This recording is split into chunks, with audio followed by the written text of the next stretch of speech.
چند صاحب اب دو ہمارے پاس لیگل مائنڈز ہیں اور دونوں کی بیرسٹر ظفراللہ صاحب کی اور شائق عثمانی صاحب کی دونوں کی مشترکہ رائے یہ ہے کہ کانسٹیٹیوشنل امینڈمنٹ کے بغیر یہ کام نہیں ہو سکتا، خلا رہ جائے گا، سکم رہ جائے گا۔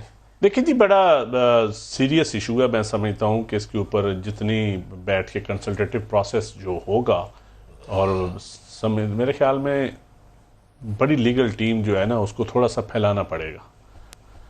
اس میں بے شک اپوزیشن کے بھی کچھ ایسے لیجسلیچر ہیں جن کا لیگل بیک گراؤنڈ ہے، کوئی حرج نہیں اگر ان کو بھی شامل کر لیجئے، کیونکہ یہ کوئی ایشو جو ابھی آپ نے جملہ بولے مجھے بہت اچھا لگا۔ اگر آپ کی حکومت کو یہ بات سمجھ آ جائے نہیں، میں حکومت کا ترجمان بتا رہا لائک ہوں۔ بیرسٹر ظفراللہ، شائق عثمانی، اعتزاز احسن ساتھ بٹھا لیں اور ایک راستہ بنا لیں۔ سارے ہیں، بالکل راستہ نکل آئے گا اور انشاءاللہ ہم کریں گے مشاورت۔ لیکن آپ کی حکومت کو سمجھائے گا کون؟ نہیں، میں آپ کو گارنٹی دے رہا ہوں کہ ہم مشاورت کریں گے، ہم ملک کو کسی بھی کرائسس کی طرف نہیں جانے دیں گے انشاءاللہ۔ اللہ سے دعا ہے کہ اللہ پاک کسی اور کرائسس کی طرف آپ نہ لے کے جائیں۔ دیکھیں، جہاں کنسلٹیٹیو پروسیس جتنا آپ پھیلائیں گے نا، چیزیں بہتر ہوتی ہیں۔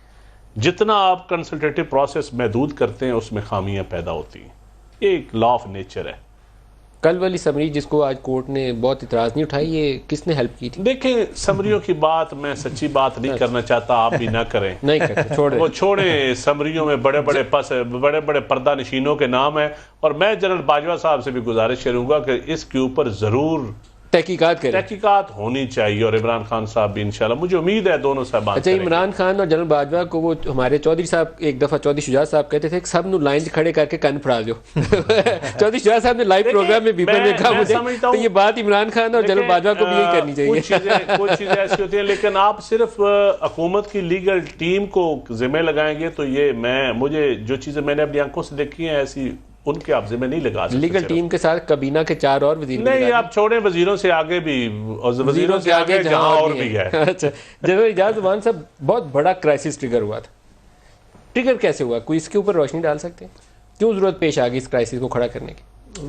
دیکھیں، ٹریگر ہوا جب ایک ایکسٹینشن دینے کی کوشش کی گئی تو ایک شخص عدالت میں چلا گیا۔ وہ اس کا بیک گراؤنڈ جو بھی ہے، اس کو کسی نے بھیجا، کسی نے اس پہ انویسٹمنٹ کی، کسی نے اس کو اکسایا، یا اس کی اپنی برین ویو آئی، وہ چلا گیا۔ عدلیہ نے پھر اس کی ایک پلین کاغذ کی درخواست ریجیکٹ کر کے ایک اپنا نوٹس لے لیا۔